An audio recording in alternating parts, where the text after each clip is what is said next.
Hi guys, welcome to technical study zone. दोस्तों, mineral exploration and consultancy limited यानी कि MECL, जिसका पहला नाम था मिनरल एक्सप्लोरेशन कॉरपोरेशन लिमिटेड। ठीक है, ये एक मिनी रत्न कंपनी है। Mini Ratna category 1 government of India enterprise है। ठीक है, तो इसके तरफ से एक रिक्रूटमेंट आया है जिसका एडवर्टाइजमेंट नंबर है 3/2025 और यहाँ पे डेट देख सकते हैं, यहाँ पे 3 जून को ये नोटिफिकेशन जारी हुआ है। ठीक है, अब बात करते हैं इसका रिक्रूटमेंट में क्या पोस्ट के लिए रिक्रूटमेंट हुआ है। देख सकते हैं यहाँ पे recruitment for non executive post in MECL, यानी कि नॉन एग्जीक्यूटिव पोस्ट में ही ये रिक्रूटमेंट हुआ है। और ये जो है रिक्रूटमेंट आपका इसका हेड ऑफिस है नागपुर महाराष्ट्र में, और ऑल ओवर इंडिया में इसका बहुत सारा साइट्स है। ठीक है, तो कहीं भी आपका पोस्टिंग हो सकता है। अब बात करते हैं यहाँ पे कौन कौन सी पोस्ट में वैकेंसी आया। देख सकते हैं यहाँ पे अकाउंटेंट का वैकेंसी आया है जिसमें 6 वैकेंसी है। ग्रेजुएशन होना चाहिए, साथ में 3 साल का एक्सपीरियंस होना चाहिए।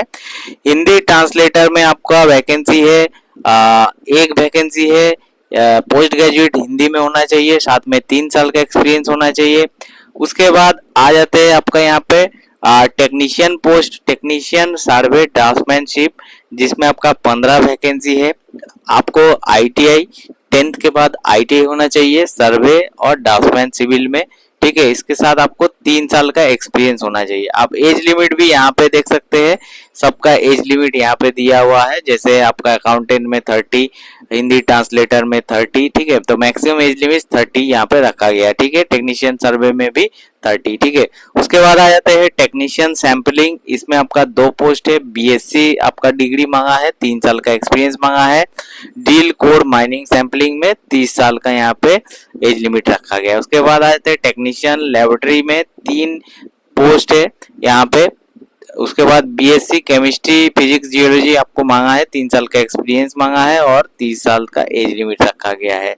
उसके बाद असिस्टेंट मटेरियल, इसमें आपको 16 वैकेंसी है। ग्रेजुएट मैथमेटिक्स BCom और आपको टाइपिंग स्पीड होना चाहिए, साथ में 3 साल का एक्सपीरियंस, इसमें भी 30 साल एज लिमिट रखा गया है।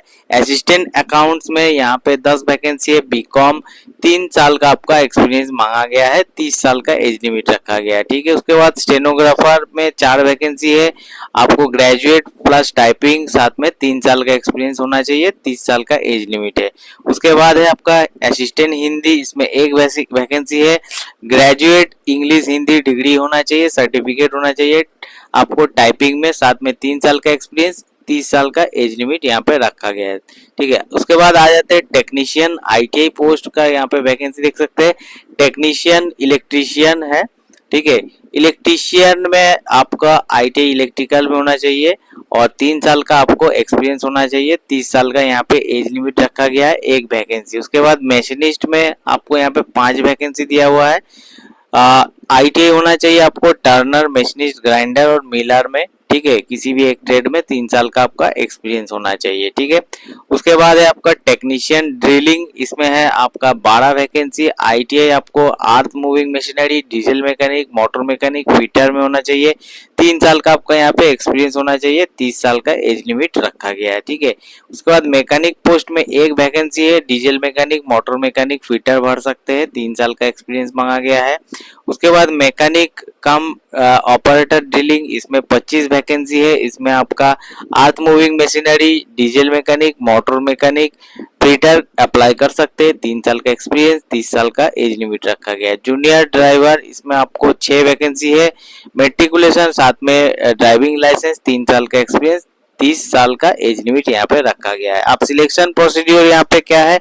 सिलेक्शन प्रोसीड्यूर आपका रिटन टेस्ट होगा, उसके बाद टेस्ट होगा, ये आपका सिलेक्शन प्रोसीड्यूर है। ठीक है, उसके बाद सिलेक्शन में आपका यहाँ पे क्वालिफाइंग मार्क्स रखा गया है। UR के लिए 50, UR OBC EWS के लिए, SC ST के लिए 45 और PWD के लिए ये अभी भी with relax standard as per extend government guidelines. ठीक है, उसके बाद आ जाते हैं यहाँ पे आपको स्किल टेस्ट होगा। रिटन टेस्ट के बाद स्किल टेस्ट और DV होगा। स्किल टेस्ट और DV में 1:7 रेशियो में आपको बुलाया जाएगा। ठीक है, अब रिजर्वेशन एंड रिलैक्सेशन जो SC ST का 5 साल, OBC का 3 साल, ठीक है, EWS का जो है 10% रिजर्वेशन, पीडब्ल्यूडी सब कुछ आपको जो है एज पर गवर्नमेंट रूल वो मिलने वाला है। ठीक है, अब रेमुनेशन रिम्यूनरेशन क्या होता है, ये होता है आपका बेसिक पे, साथ में आईडीए, एचआरए, पार्क्स, अलाउंसेस, ये सब क्या क्या मिलने वाला है, PF, group performance related incentive, group medical insurance facility, MECA, employ defined contributory superannuation scheme, ये सब आपको मिलने वाला है। प्लेस ऑफ पोस्टिंग ये ऑल ओवर इंडिया में होने वाला है।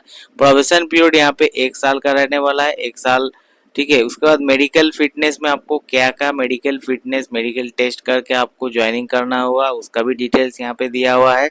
अब जनरल इन्फॉर्मेशन यहाँ पे कट ऑफ डेट रख सकते हैं, कट ऑफ डेट 20/5/2025 रखा गया है, यानी कि आपका जितना भी एजुकेशनल क्वालिफिकेशन बाकी सारा जो है आपको 20/5/2025 के अंदर होना चाहिए। ठीक है, अगर कोई भी चीज आपका गलती हो तो आपको रिजेक्ट कर दिया जाएगा, ये सारा डिटेल्स इसमें लिखा हुआ है। ठीक है, अब यहाँ पे एप्लीकेशन फीस की बात करते हैं। यहाँ पे जनरल के, ओबीसी के और ईडब्ल्यूएस के रखा गया है 500 रुपीज, SC/ST, फिजिकली हैंडीकैप और एक सर्विसमैन के लिए यहाँ पे कोई भी फीस नहीं रखा गया है। और पेमेंट करना आपको यहाँ पे बैंक डिटेल्स दिया हुआ है, ऑनलाइन या तो आप नेट बैंकिंग से पेमेंट कर सकते हैं। ठीक है, उसके बाद आ जाते हैं सारा डिटेल्स इसमें दिया हुआ है। कोई भी टीए यानी कि आपका रिटेन और ट्रेड टेस्ट के लिए आपको मुंबई महाराष्ट्र में बुलाया जाएगा, तो वहाँ पे आपको कोई भी यहाँ पे आपको टीए नहीं मिलने वाला है। ठीक है, इसका मतलब आने जाने का खर्चा। और यहाँ पे देख सकते हैं अप्रेंटिस ट्रेनिंग, इंटर्नशिप, आर्टिकलशिप, ये सब अगर ट्रेनिंग है ये सब आपको एक्सपीरियंस से नहीं जुड़ा जाएगा। ठीक है,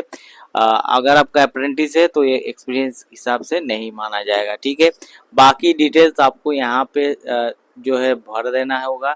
आपका यहाँ पे ज्वाइनिंग देख सकते हैं 30 दिन का होता है, मैक्सिमम 3 मंथ तक आपको ज्वाइनिंग के लिए वेट किया जाएगा। ठीक है, जो भी वर्किंग प्रोफेशनल में है यानी कि सेंट्रल पीएसयू स्टेट्स में है तो उसको एनओसी अपलोड करना होगा, या तो थ्रू प्रॉपर चैनल भरना होगा, या तो ट्रेड टेस्ट के टाइम एनओसी उसको प्रोवाइड करना होगा। ठीक है, बाकी सारा डिटेल्स इसमें दिया हुआ है, आप लोग पढ़ लीजिएगा। ठीक है,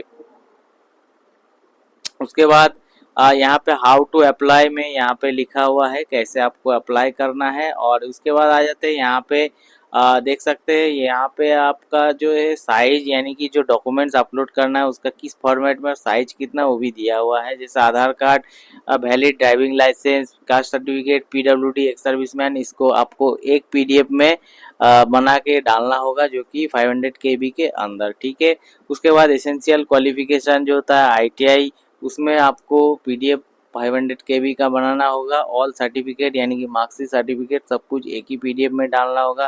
उसके बाद 10-12 आईटीआई का कॉपी यहाँ पे पीडीएफ 500 KB में डालना होगा। उसके बाद एक्सपीरियंस सर्टिफिकेट के लिए पीडीएफ 500 KB। उसके बाद आपका यहाँ पे सैलरी स्लिप लास्ट 3 मंथ का, एनओसी जो भी वर्किंग प्रोफेशनल में है उसके लिए 500 KB का यहाँ पे पीडीएफ अपलोड करना होगा। ठीक है, इम्पॉर्टेंट यहाँ पे सब कुछ डिटेल्स दिया हुआ है कैसे आपको अप्लाई करना है। अब बात करते हैं यहाँ पे डेट यहाँ पे जो रखा गया है रिकॉग्निंग जो है for eligibility criteria, cut off date यहाँ पे 20 मई रखा गया है, यानी कि 20 मई के अंदर आपका जितना भी क्वालिफिकेशन कंप्लीट हो जाना चाहिए। उसके बाद आपको यहाँ पे ऑनलाइन रजिस्ट्रेशन जो है 14 तारीख से स्टार्ट हो रहा है। ठीक है, और यहाँ पे क्लोजिंग डेट रखा गया है 5 जुलाई तक। ठीक है, तो यहाँ पे 14 जून से स्टार्ट हो रहा है, 5 जुलाई तक यहाँ पे लास्ट डेट रखा गया है। ठीक है, तो ये था आज का अपडेट एमईसीएल की तरफ से वैकेंसी। इसका बारे में और भी डिटेल्स जानकारी आपको अगर चाहिए तो जरूर आप कमेंट्स कीजिएगा। कैसे फॉर्म भरना है उसका भी अगर आपको वीडियो चाहिए तो उसके ऊपर मैं एक वीडियो बना दूंगा। और भी डिटेल्स जानकारी आपको चाहिए तो आप लोग जरूर कमेंट्स कीजिएगा। तो चलिए दोस्तों, आज के लिए इतना ही, मिलते हैं नेक्स्ट वीडियो में।